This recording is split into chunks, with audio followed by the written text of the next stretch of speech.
Welcome back, everyone. So we're going to continue on with chapter 3, the cell structure and function. So in this video, we're going to take a look at the difference between prokaryotic cells and eukaryotic cells. So mostly this will be a review, but we'll learn a little bit more information than what we learned in chapter 1.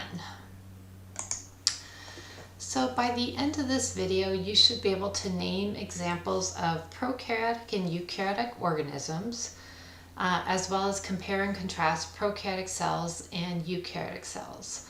You should also be able to describe the relative sizes of different kinds of cells. Okay, so this last objective is the one that's like brand new to you.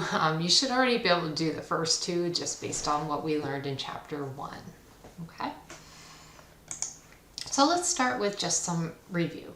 So before even entering topic 3, you should already know the general differences between prokaryotic cells and eukaryotic cells. So this is just what we learned in chapter 1. So we already know that prokaryotic cells, when we take that word prokaryotic, in Latin pro means before and karyon means nucleus. Okay, so that word prokaryotic just means before nucleus. Okay, so this means, basically a very ancient cell. We think these prokaryotic cells are older than eukaryotic cells. They were the first cells to evolve on Earth. So they don't have a nucleus. Okay, whereas eukaryotic cells, that prefix eu means true, and then karyon means nucleus. So eukaryotic cells do have the true nucleus that houses the DNA. So eukaryotic cells actually came after the prokaryotic cells.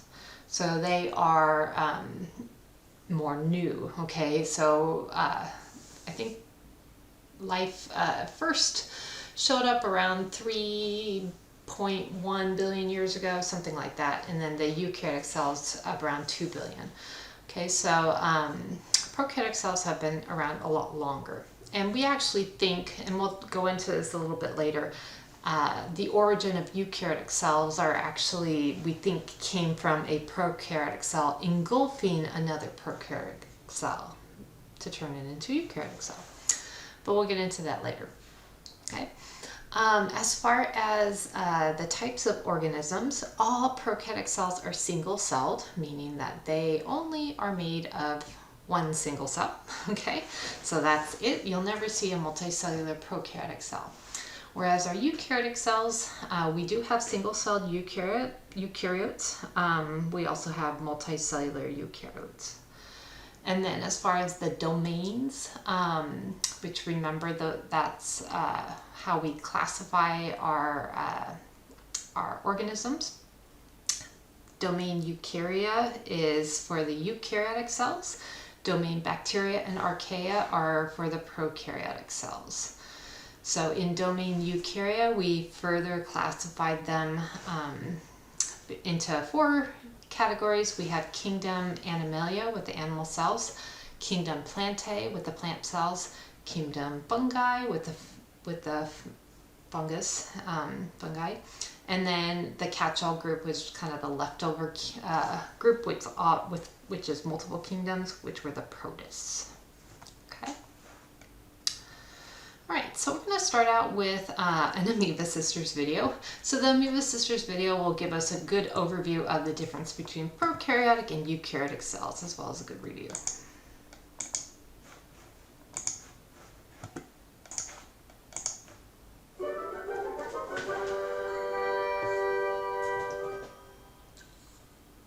I'll never forget a circular red spot I developed on my arm when I was in elementary school.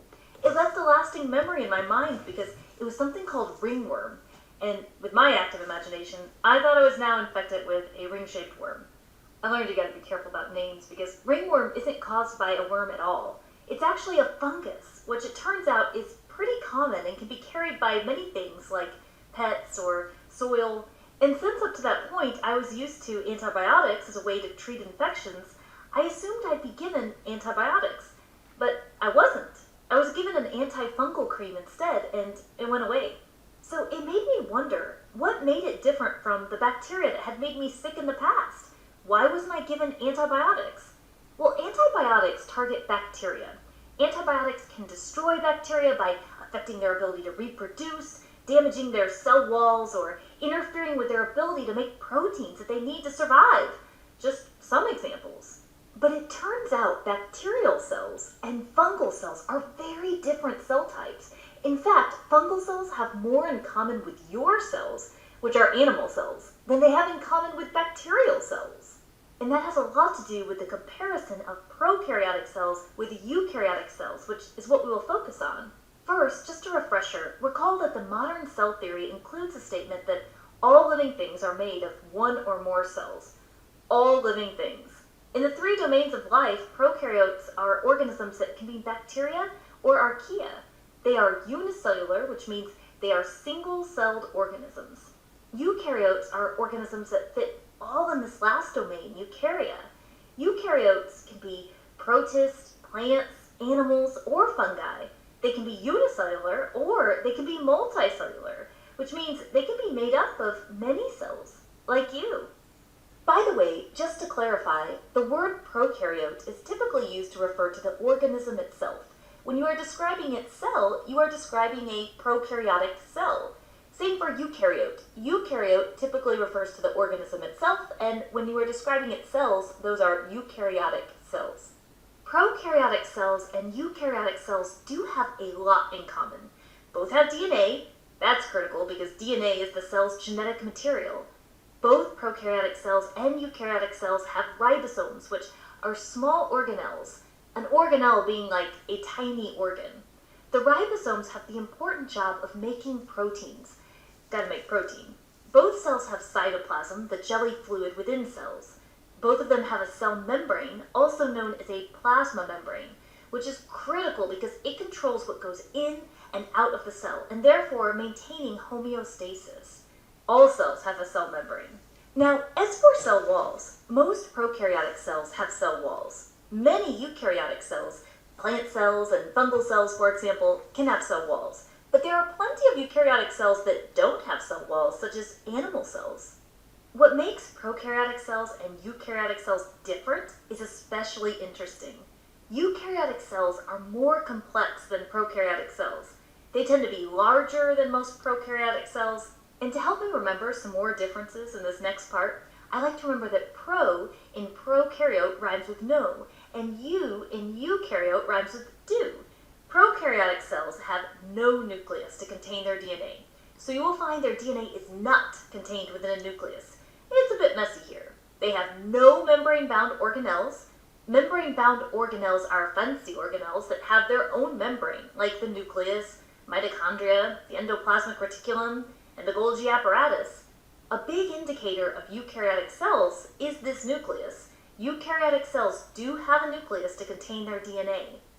Depending on what type of eukaryotic cell it is, it could have different types of membrane-bound organelles. For example, a plant cell is likely to have chloroplasts, while an animal cell would not.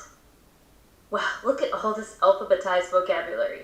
If you want to try to practice your skills, pause the video and see how many of these vocabulary words you can use to compare and contrast prokaryotic cells with eukaryotic cells. It's important to grasp that all cells of living things fall in one of these two categories. And understanding the characteristics of these two cell types can help us better understand the diversity of living things, whether they are archaea, bacteria, protists, fungi, plants, or animals. And in the case of my example, realizing whether an infection you're dealing with involves prokaryotic cells, such as bacteria, or eukaryotic cells, such as the fungus. Well, that's it for the Amoeba Sisters, and we remind you to stay curious.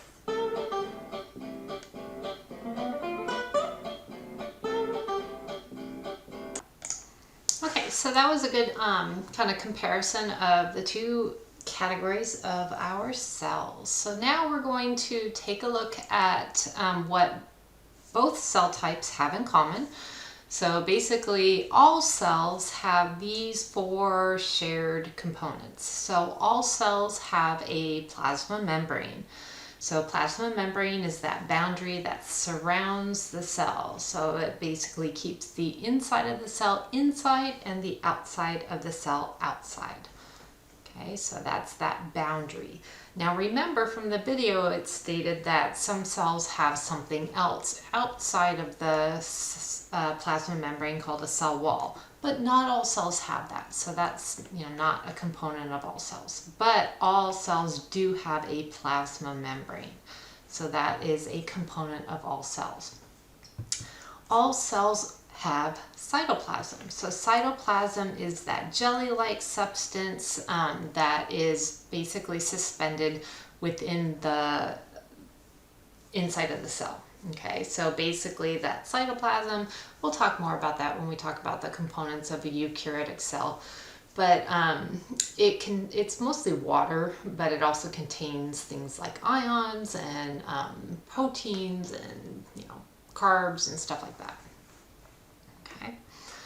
All cells have DNA. So remember, DNA is the genetic information to make another copy of the cell. Okay, so it's the instructions. It's the blueprint. Okay, so all cells have to carry their genetic information in order to make another one of them. So every cell has that, including prokaryotes. Okay, so eukaryotic cells, they house their DNA in a special organelle called a nucleus, but prokaryotes, they still have DNA even though they don't have a nucleus. Okay, so it's something that all cells have. And then finally, all cells have ribosomes. So ribosomes, think of them as little protein factories. So they're the ones that will take amino acids and put them together in a certain order so that they can fold correctly to form a fully functional protein. Okay, and we'll talk more about that later on. So all cells have plasma membrane, cytoplasm, DNA, and ribosomes. So if we come across something like a virus, viruses, they don't have a plasma membrane. So that's why they're not considered cells. They just have a protein coat. They might have DNA, but they don't have cytoplasm. They don't have ribosomes. So they're not considered cells. A prion, which basically is just a protein. It looks like it's alive because it can kind of like replicate, but it's not considered a cell because it doesn't have any DNA and it's just protein. All right, so cells, they have these 4 components, and prokaryotes have these 4 components, as does eukaryotic cells. All right. All right, so let's take a look at what prokaryotes have that is maybe a little different than eukaryotic cells. So we already know that prokaryotes, they're very simple compared to eukaryotic cells, and they're single-celled. They're always going to be single-celled. We know that they lack a nucleus because pro means before, karyon means nucleus, so before nucleus, or as the video stated, pro rhymes with no, so think no nucleus. So instead of having the DNA in the nucleus, it's just in the cytoplasm in what we call the nucleoid region of the cytoplasm. Okay, so you can see this prokaryotic cell, the DNA is just kind of hanging out in the nucleus, in the nucleoid region. All right. We see that the prokaryote has the DNA, so that's one component. It also has the plasma membrane, also known as the cell membrane. It has the cytoplasm, and it has the ribosome. So it has all 4 components of the cell. But it also has some extra stuff here. So you'll notice surrounding the cell membrane is a cell wall. And the video talked about how not all cells have cell walls. Okay, some eukaryotic cells do, some and all the prokaryotic cells do. For prokaryotes, bacterial cells, they actually have their cell wall is made of something called peptidoglycan.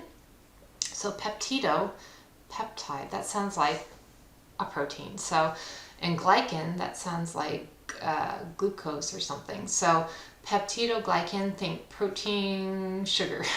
So that their cell wall is actually made of proteins and sugars, or amino acids and sugars.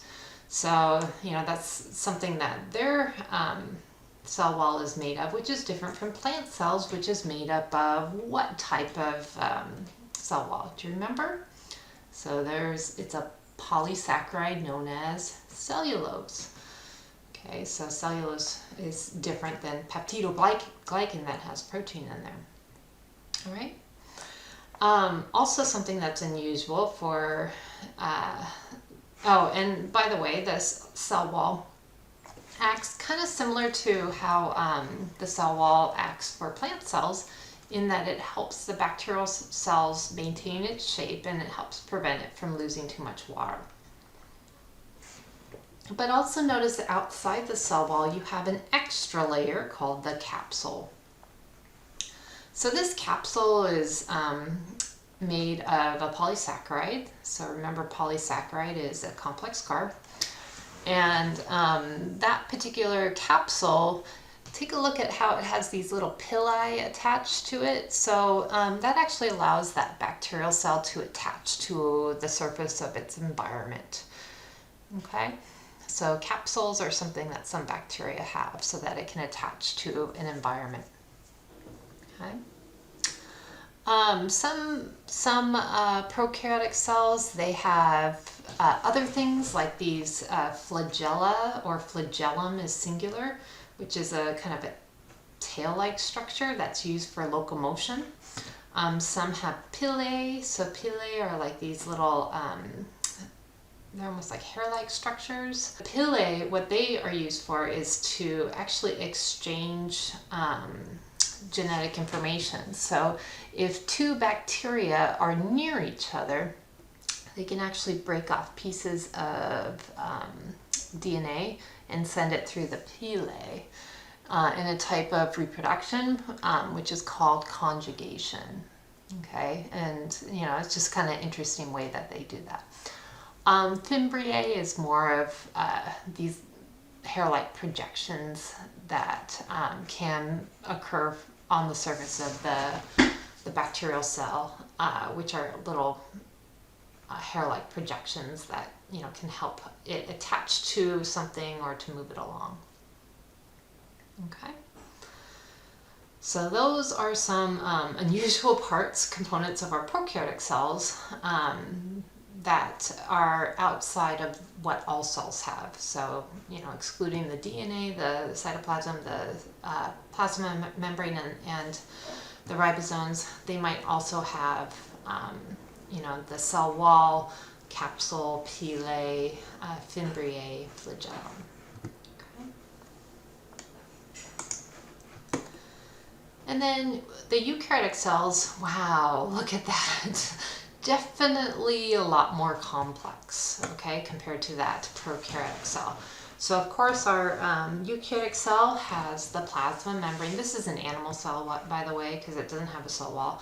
So we have the plasma membrane, there's some cytoplasm, you see the little dots are the ribosomes, and then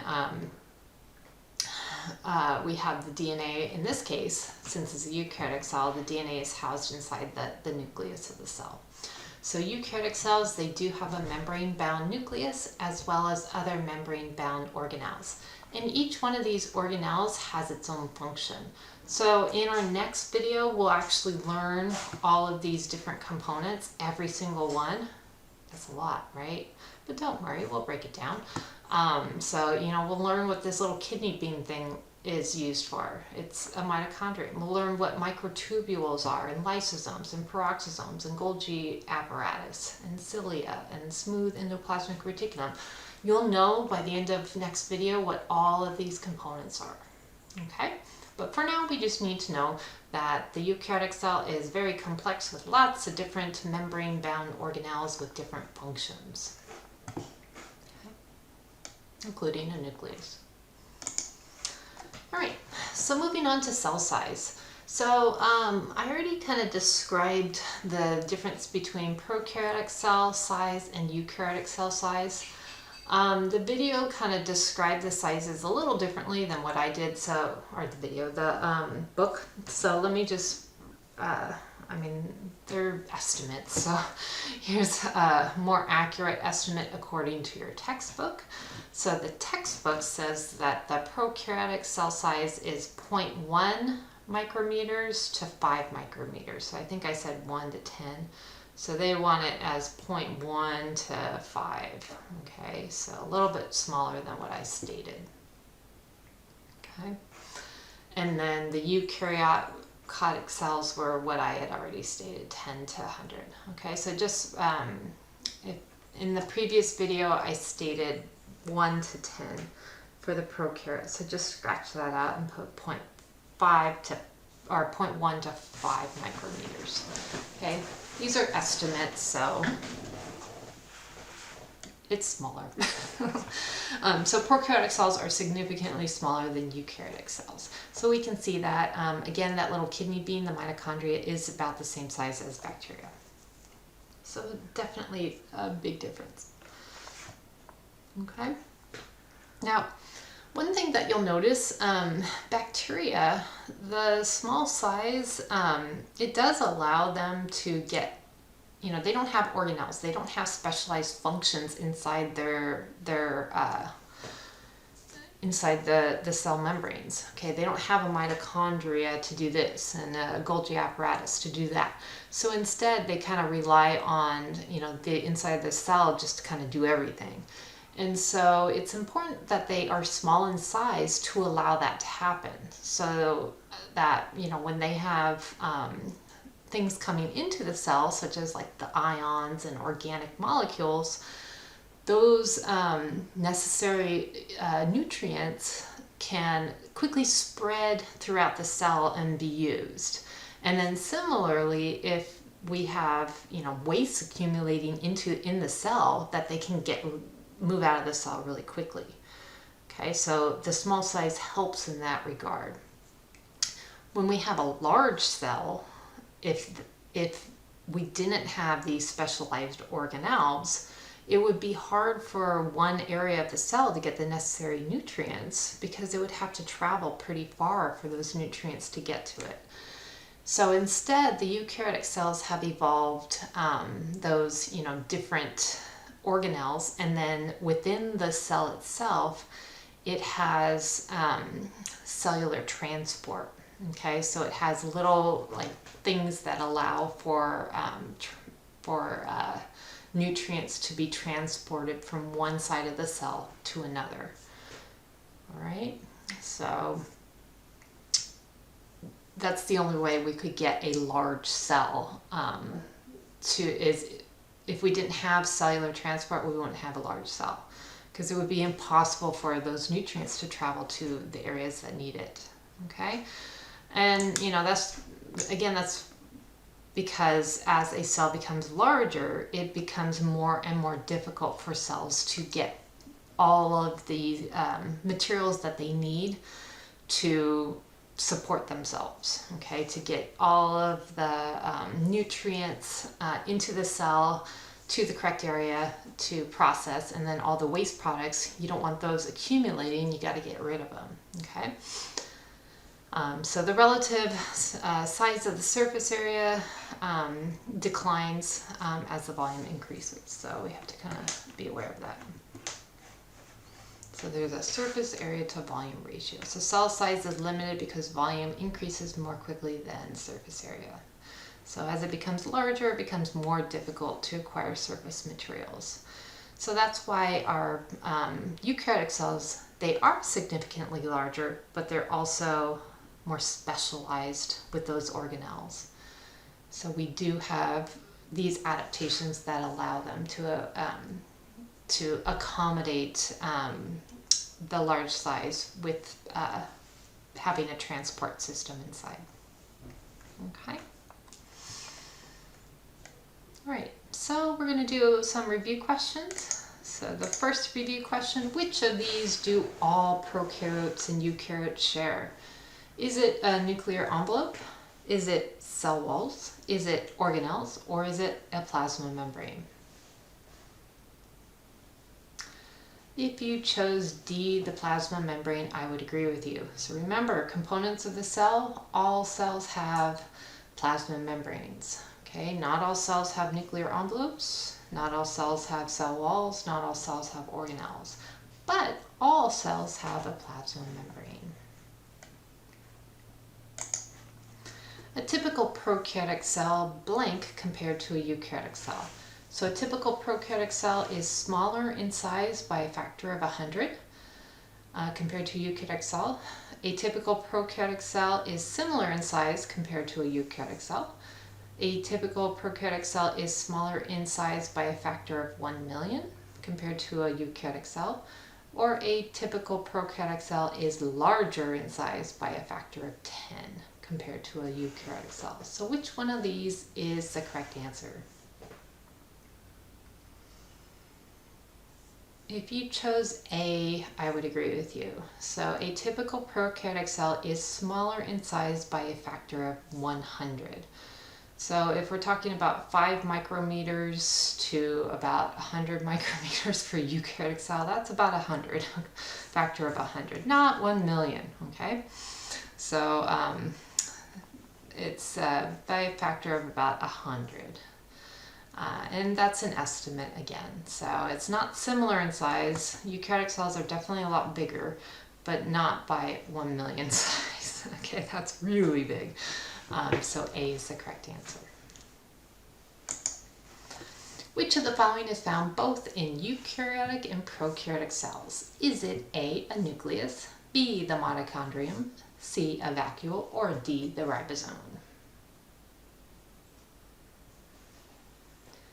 If you chose D, the ribosome, I would agree with you. So remember, not all cells have a nucleus. So the prokaryotes, the DNA is found in the nucleoid region, not in a nucleus. But all cells have ribosomes, the little protein factories, and we'll talk more about that in the next video. All right, so we are done with section 3.2 of our book, so comparing prokaryotes with eukaryotes. So by now you should be able to name examples of prokaryotic and eukaryotic organisms, as well as compare and contrast prokaryotic cells and eukaryotic cells.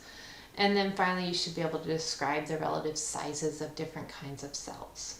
Okay, so for our next video we're going to learn all about the different organelles inside the complex eukaryotic cell.